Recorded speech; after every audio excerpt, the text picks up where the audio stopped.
The Complete Works of Swami Vivekananda. Volume 5.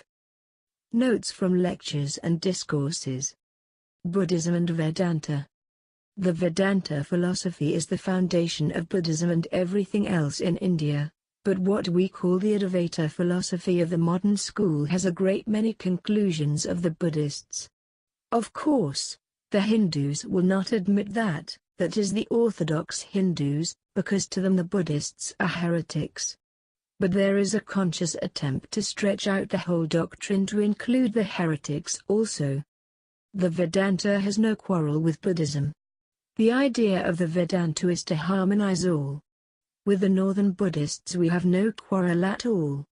But the Burmese and Siamese and all the Southern Buddhists say that there is a phenomenal world, and ask what right we have to create noumenal world behind this. The answer of the Vedanta is that this is a false statement. The Vedanta never contended that there was a noumenal and a phenomenal world. There is one. Seen through the senses it is phenomenal, but it is really the noumenal all the time. The man who sees the rope does not see the snake. It is either the rope or the snake, but never the two.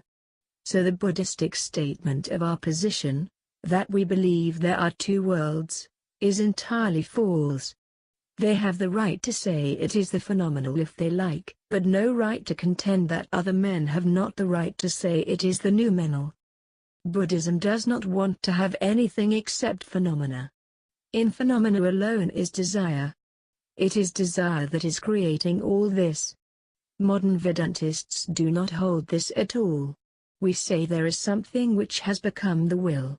Will is a manufactured something, a compound, not a simple. There cannot be any will without an external object.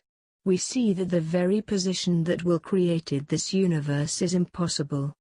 How could it? Have you ever known will without external stimulus?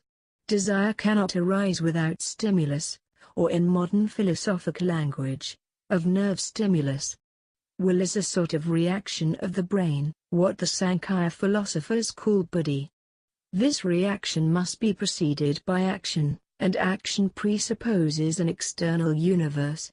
When there is no external universe, naturally there will be no will, and yet, according to your theory, it is will that created the universe. Who creates the will? Will is coexistent with the universe.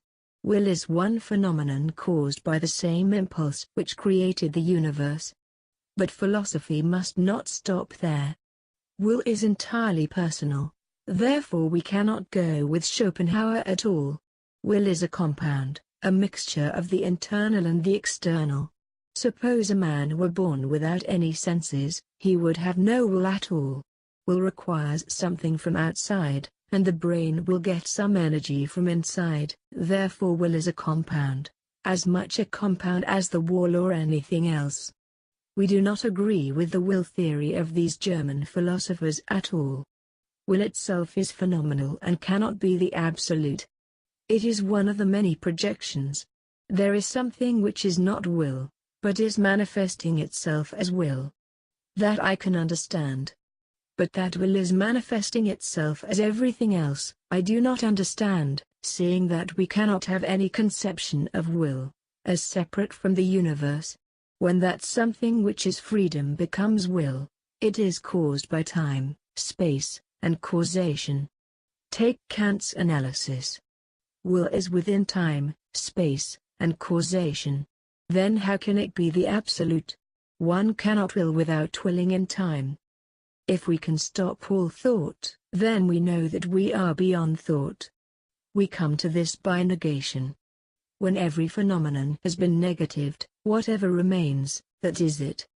That cannot be expressed, cannot be manifested, because the manifestation will be, again, will.